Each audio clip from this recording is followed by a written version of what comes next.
Assalamualaikum warahmatullahi wabarakatuh. Bertemu kembali dengan saya Bu Farida, anak-anakku kelas 8. Bagaimana kabarnya hari ini?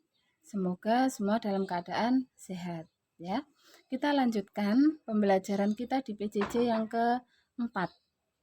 Dipersiapkan dulu buku tulisnya, alat tulisnya, dan juga buku paketnya jika kemarin kalian sudah meminjam di perpustakaan ya.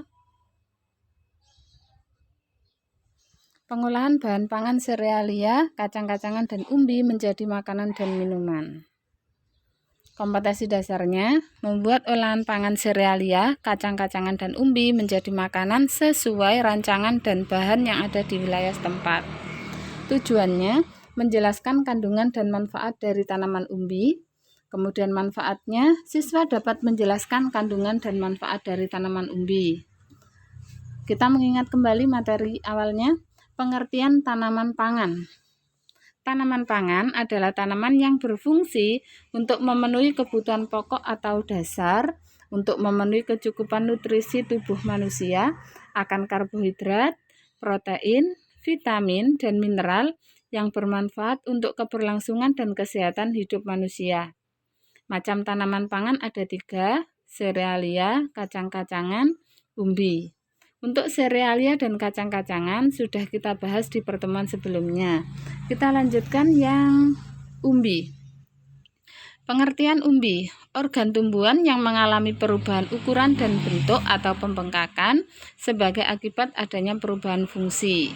Contohnya, contoh tanaman umbi, ubi jalar, singkong, talas, dan kentang. Satu persatu ya. Untuk ubi jalar, jenis yang populer dibudidayakan di Indonesia, ada ubi jalar yang warnanya putih kecoklatan, merah, dan ungu. Varietasnya ada macam-macam itu, ada Cilembu, ada Ibaraki, ada Borobudur, dan seterusnya. Kandungannya juga demikian, mulai dari karbohidrat, vitamin C, vitamin A, sampai dengan zat besi, folat, tembaga, dan mangan. Manfaatnya, yang pertama sebagai sumber energi, kemudian merawat elastisitas kulit, melindungi paru dan mencegah kanker paru dan kanker mulut, baik untuk penderita diabetes, kemudian mencegah serangan jantung, menstabilkan tekanan darah, mengurangi stres. Berikutnya umbi yang kedua, kita kenal dengan singkong, ada juga yang menyebutnya ubi kayu atau ketela pohon ya. Merupakan tanaman perdu. Tanaman perdu itu tidak terlalu tinggi ya, dengan akar tunggang dan sejumlah akar cabang yang membesar menjadi umbi akar yang dapat dimakan. Ada yang warnanya putih, ada yang kekuningan. Kandungannya mulai dari karbohidrat, protein, lemak, hidrat arang, kalsium, fosfor, kemudian ada zat besi, vitamin B dan C, dan amilum. Manfaatnya bisa melancarkan pencernaan karena kandungan seratnya banyak, kemudian obat luka bakar dan juga bernanah, kemudian obat panas dalam, bisa untuk diet karena rendah kalori.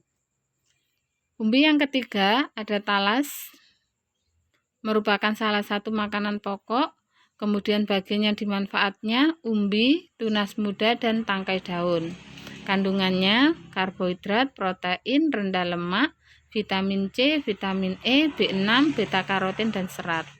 Manfaatnya bisa memperlancar pencernaan, mencegah kolesterol tetap rendah, kemudian memperkuat pertahanan tubuh, menjaga kesehatan mata, kulit, dan juga untuk meningkatkan fertilitas atau kesuburan.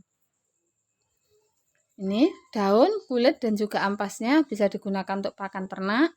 Hasil samping talas misalnya akar rimpangnya dapat dibuat bubur yang dipercaya untuk mengobati encok. Kemudian cairan akar rimpang talas dapat dipergunakan sebagai obat bisul. Umbi yang terakhir, kentang, tergolong herba semusim. Tanaman pendek tidak berkayu, cocok ditanam di dataran tinggi atau di daerah yang beriklim tropis. Bagian kentang yang dimanfaatkan adalah umbi batangnya. Kemudian kandungannya mulai karbohidrat, vitamin C, vitamin B1, B2, B3, sampai serat. Manfaat kentang memelihara kesehatan sistem pencernaan, melawan penyakit jantung, memelihara kesehatan kulit, menghilangkan stres. Kemudian tugasnya, materi yang ada di PowerPoint di atas yang sudah dijelaskan, ditulis kembali di buku tulisnya masing-masing.